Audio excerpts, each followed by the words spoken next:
Odds are you are super hype about Pokemon Scarlet and Violet. Let's talk about what we know, what we've seen, and what we think about this game with the new trailer that was released. What's up, guys? Welcome to the channel. My name is Dusty, one half of Iranian Gaming, and it's been a few days since this new trailer for Pokemon Scarlet and Violet has been released, and we've had some time to digest and process what we've seen. We've also had time to pick up on some subtle hints and also make some speculations about what we're going to see in Pokemon Scarlet and Violet. And starting off, we know that this game is open world. We've known that since the release of the first trailer, but what we didn't know is that this game was so open world that the storyline wouldn't hinder your exploration, and that is so cool. On the official website for Pokemon Scarlet and Violet, it says, you can experience a new style of adventure with a world that you're free to explore at your leisure and not in any order dictated by the story. So super cool. Reminds me of Breath of the Wild, obviously, as you get this open exploration without story hindering any at all, and you can just kind of explore and go everywhere that you want to go. Pokemon Legends Arceus was open world, but the story kind of did dictate where you had to go. You can explore these obviously after you went through the story, but it seems like in Pokemon Scarlet and Violet, it is just open range. One question that has popped into our minds a lot with this game is, does this mean that we're going to be able to fight whatever gym we want to fight at any given time, like without any hindrance? And then as you go through the game, depending on which gym you're fighting, whether it's your first or whether it's your eighth, then the gym would level up with you. I certainly hope that that's the way that this game is, that you can fight whatever gym you want, and depending on how many badges that you've acquired, you can actually have those gyms level up with you and kind of progress in strength with you. Obviously, this hasn't been determined yet. This actually hasn't been stated. This is just something us fans have been wondering. One of the craziest things that have been added to Pokemon Scarlet and Violet is multiplayer. I did not see that coming. I mean, how is that for something fresh in a Pokemon game, right? You can actually explore the world with up to 4 players. Also, something fresh that's coming to Pokemon Scarlet and Violet is that whether you play Pokemon Scarlet or whether you play Pokemon Violet, you will actually start out with a different outfit. If you play Pokemon Scarlet, you will start out with this outfit, and if you play Pokemon Violet, you will start out with this outfit. Also, the professor you have will actually change as well. If you play Pokemon Scarlet, you will have Professor Seda, and if you play Pokemon Violet, you will have Professor Turo. I think that's how you say it. Your friend has actually also been announced in the game, and that is Nemona. Nemona is actually notorious for being bad at throwing Pokeballs. A friend in Pokemon that really wonders how to throw Pokeballs, just like someone else we know. Also, in case you haven't seen, the legendary for Pokemon Scarlet is Koraidon, and the name for the legendary in Pokemon Violet is Miraidon. Honestly, these legendaries look incredible. Also, according to the website, these 2 Pokemon are said to have powers that far surpass those of other Pokemon, but details about Koraidon and Miraidon are still shrouded in mystery. Obviously, they want to keep it a mystery before the game comes out. I totally understand that. Also, on the official website, you can read about some of these new Pokemon we've been introduced to, like Lechonk, Smoliv, and Palmy. Ashley loves Palmy. Palmy is super cute. I will link that description to the official website down below, so be sure to check that out so you can read about these Pokemon. Whether you know it or not, Lechonk is actually muscle. He's not chonky, which is hilarious. Some smaller details are obviously overworld Pokemon are confirmed. That's a given since it's an open world game. And it also seems that you have to sneak up on more skittish Pokemon. As in the trailer, it shows the trainer sneaking up on Smoliv. And if you read the description of Smoliv in the official website, you will know that it's a more scared Pokemon. The battle system also seems to be the same as Sword and Shield as opposed to Legends Arceus. Some Pokemon fans are disappointed in this. I, for one, like this. I like that in the mainline Pokemon game that we have the original battle system. Either battle system would have been fine with me, but I do like the original in this Gen 9 game. And as far as the cover art goes, let's just go ahead and talk about that real quick. So obviously the cover art has the 2 legendaries on it, right? The same as every other Pokemon game aside from Generation 1. What's interesting though is that this cover art actually has the 2 legendaries facing away from each other. Most Pokemon games on the box art actually have the 2 Pokemon facing toward each other. Now this may be something that some people just completely look over, but let me explain to you why I'm making such a big deal about this. Let's take a closer look at these legendaries. Both of them look awesome. I mean, these are honestly some of the coolest legendaries I've ever seen, and definitely some of the coolest legendaries I've seen in a long time.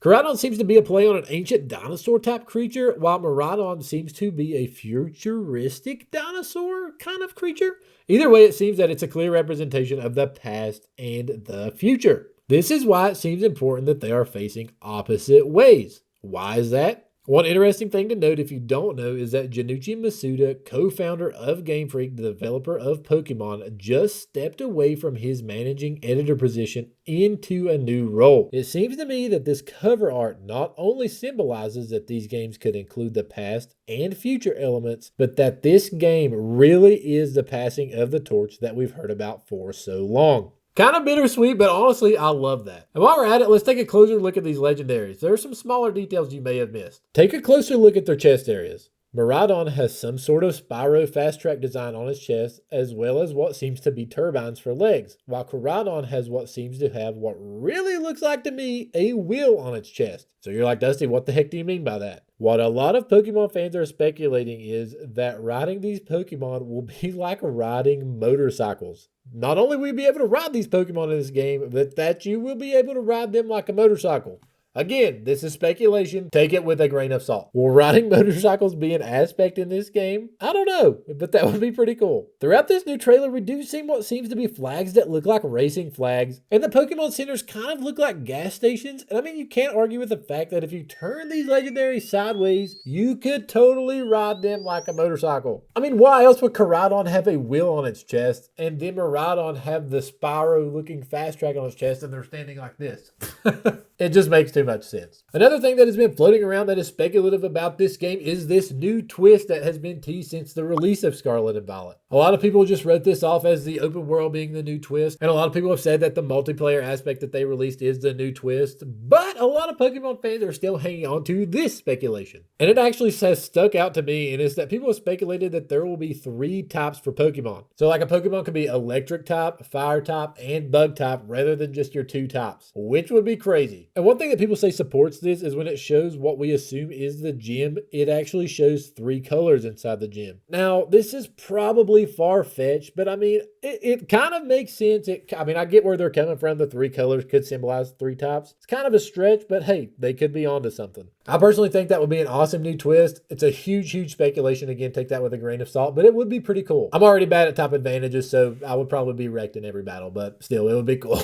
There's also an interesting tweet that Ashley just showed me that shows in Pokemon Sword and Shield there is a picture on the wall. And in this picture on the wall is a man that seems to be dressed in Latin attire. Now, why is this interesting? Because in this picture, there is an Eevee beside him. Oh, cool, yeah, an Eevee beside this guy in Latin attire and Sword and Shield. What the heck are you talking about, Dusty? Let me explain. We know that Pokemon Scarlet and Violet is set in Spain. And in Pokemon Sword and Shield, we have actually seen some stuff that seems to depict the prediction of Pokemon Scarlet and Violet. Now that we know that it's out, we go back and we look and we're like, okay, this was totally hinting towards Pokemon Scarlet and Violet. For example, in Pokemon Brilliant Diamond and Shining Pearl, the flowers in the first area were changed to a Scarlet and Violet pattern. In Pokemon Sword and Shield, someone noticed this room has actually been blocked off from the time Sword and Shield has been a game, and it actually has orange and grape wallpaper. Not your common wallpaper, but orange and grapes are a huge symbol in Pokemon Scarlet and Violet. Now that that's out of the way, you will now understand why we think that this picture in Sword and Shield of this man on the wall with an Eevee in Latin attire is so important. And that is something that Ashley and I have talked about since Sword and Shield got announced. And that is, it's time for a new Eeveelution. If you agree that it's time for a new Eeveelution, hit the like button right now because it is definitely time for a new Eeveelution. Just like how we speculated a Gen 9 release this year earlier in the year because of the way that Pokemon does their dates for their releases,